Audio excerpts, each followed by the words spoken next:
Hello, my name is Jason Smith. I'm originally from sunny California, the Golden State, living here in beautiful Beijing, city of museums, to talk to you about what do Chinese people think of China. You hear all the time in the West these bizarre accusations that Chinese people are oppressed and that hate their government. Is this the truth? What do Chinese people really think about China? Now, firstly, I have been living here in China for about 11 years in Beijing and in Wuhan. I lived in Wuhan 1 year during the pandemic. I have thousands of friends that I've made in China, and my career has taken me all over Beijing and Wuhan, and I've met lots of foreign people from Europe, Canada, and Chinese people who love living here in China. A lot of people are not going to take anecdotal evidence from me as a person. So I want to tell you by the data so that you can learn for yourself from experts, from expert statisticians, and other kinds of experts around the world. Well, from 2021 to 2022, the data was released in 2022 and the data was collected in 2021. They found that Chinese people trust their government at 91%. This isn't data from the Chinese government. This is data from a Western institution that has been around for almost a century, at least since the 1960s, saying that when they surveyed Chinese people, and they surveyed them across different cities, they found that 91% of them have very high trust in the central government, in the CPC. And in the United States, in that same year, 2021, the report released in 2022, 39% of people trusted the central government. There are lots of data points. It's also been graphed by Statista, one of the other outstanding institutions for data collection and gathering that is used by university students and some professionals as well, showing that this is the data point. Now, it is 2023, you might add. So maybe that data has changed. In fact, it has. So the data released in January of 2023 for about November 2022 shows that 89% of people in China trust the Chinese central government versus 43% in the United States. And I have mapped that for you so you can see the 23 countries that were members of this study. That not all countries were studied by Edelman because they wanted to focus in on some countries really intensely and really well. And so this is what trust around the world looks like. Sorry, Argentina, it doesn't look like it's going so well for trust in government in your country. And I would say some of these red and yellow points, not so great either, but you can see that in China, trust is extremely high. Okay, you don't know Edelman, and you don't know me. You've probably heard of Harvard.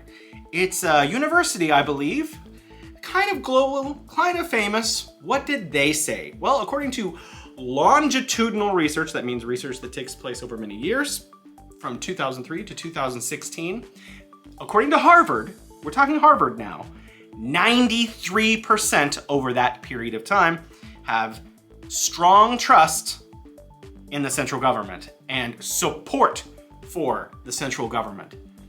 That is according to Harvard, 93%.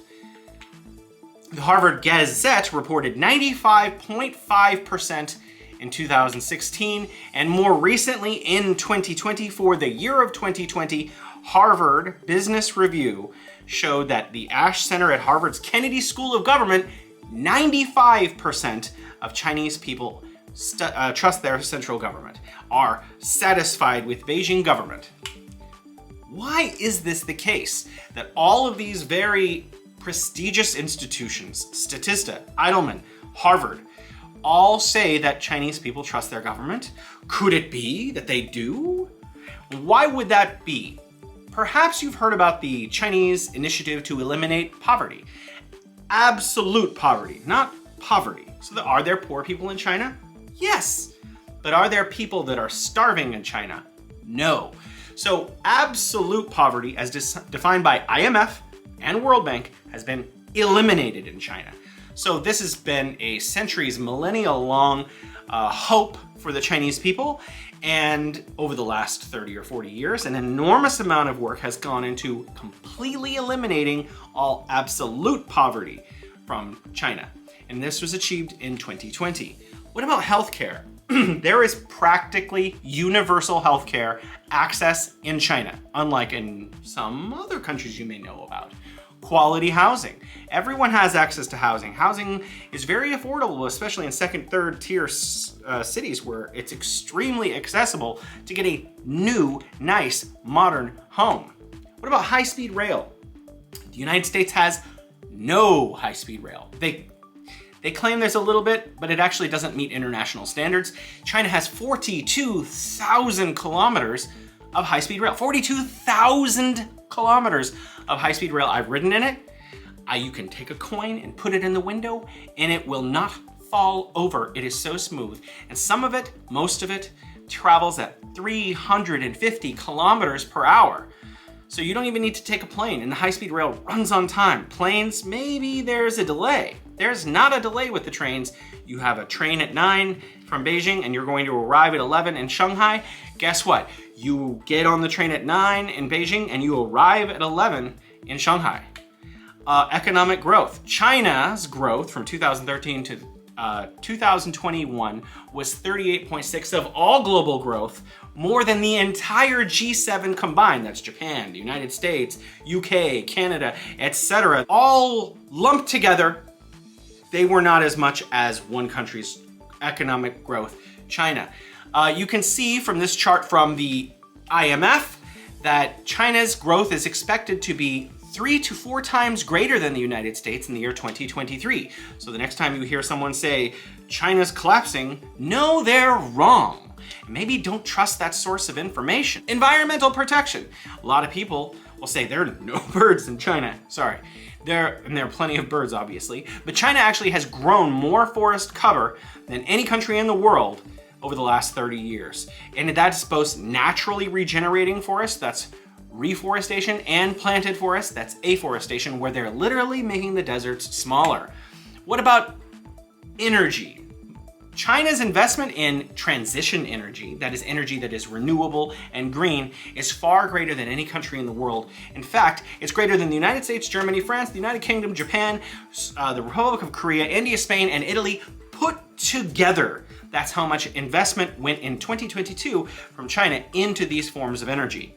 NASA has confirmed the forest growth for those of you who say, I don't trust that Chinese data. So this has been confirmed by scientists at NASA. If you have a problem with NASA, I'm sorry, there's no argument for you.